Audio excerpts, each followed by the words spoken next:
Bonjour à tous, je suis Didier Mazier, je vous souhaite la bienvenue et puis je vous remercie pour votre fidélité. On est de plus en plus nombreux à se retrouver tous les lundis pour partager des astuces sur le graphisme, sur les logiciels comme Photoshop, Illustrator, InDesign ou bien d'autres. Et avant de commencer, je vais vous demander de mettre un petit pouce en l'air si la vidéo vous a intéressé. Je vais également vous demander de vous abonner, d'activer les notifications et surtout de partager ces vidéos sur tous les réseaux sociaux. Vous pouvez être présent en envoyant un post sur LinkedIn, sur Facebook, sur Insta, sur X, sur TikTok, Snapchat, Twitch, les boucles Telegram et que sais-je encore.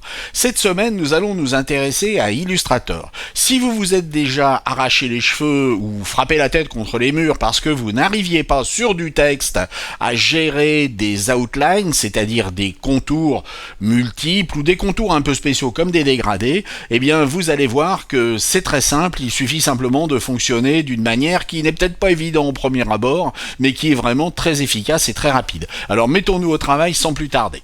On peut tout à fait sélectionner du texte et puis ajouter un contour. Nous allons choisir une couleur, nous allons modifier l'épaisseur de ce contour, vous voyez qu'on peut tout à fait créer un contour. Par contre, lorsque vous allez vouloir faire en sorte que ce contour soit par exemple un dégradé, eh bien ça ne va pas marcher. Il va donc falloir procéder autrement. C'est une des premières difficultés que l'on peut avoir avec Illustrator. Voici donc comment nous allons procéder. Pour commencer, nous allons demander à ce qu'il n'y ait aucun fond. Ensuite, nous allons demander, en ce qui concerne le contour, à ce qu'il n'y ait aucun contour. Bien entendu, je ne vois pas ce qui va se passer, mais pour plus de facilité, j'ai prévu un rectangle noir sous mon texte. Je vais donc l'afficher. Mon texte est toujours sélectionné, il n'a pas de fond, il n'a pas de contour. Nous allons cliquer sur ces trois petits points et ouvrir le panneau Aspect. Et notre caractère a une opacité par défaut et il n'a pas de contour et il n'a pas de fond. Nous allons commencer par ajouter un nouveau fond. Et le fait d'ajouter un nouveau fond va faire en sorte qu'on va également ajouter un nouveau contour. Pour simplifier, nous allons choisir un fond blanc et nous allons pouvoir maintenant choisir un contour avec une graisse que nous allons définir, par exemple 10 pixels, et une couleur qui peut maintenant être un dégradé. Vous voyez donc que ce n'est pas forcément évident. Alors on peut aller un petit peu plus loin parce que l'on va pouvoir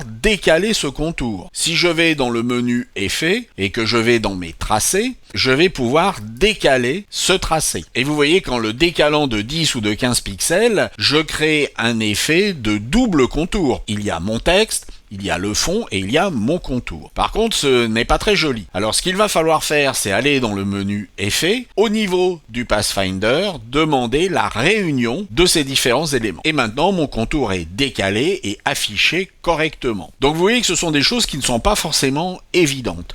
On va pouvoir également procéder à autre chose, c'est-à-dire que ici j'ai un contour, mais rien ne m'empêche de rajouter un deuxième contour. Je peux choisir une couleur qui va être par exemple jaune, et je vais augmenter, par exemple, à 20 pixels. Et vous voyez que j'ai rajouté un nouveau contour autour du précédent. Vous constatez finalement que c'est très simple, mais qu'il ne faut pas fonctionner avec les anciennes méthodes, c'est-à-dire avec le panneau des propriétés, mais aller chercher celui de l'aspect. Et finalement, vous remarquerez qu'en 2-3 minutes, on a réglé le problème. Alors j'espère que cela vous a intéressé, j'espère surtout que cela va vous être utile pour pouvoir travailler vos graphismes, et puis je vous dis à la semaine prochaine. Au revoir.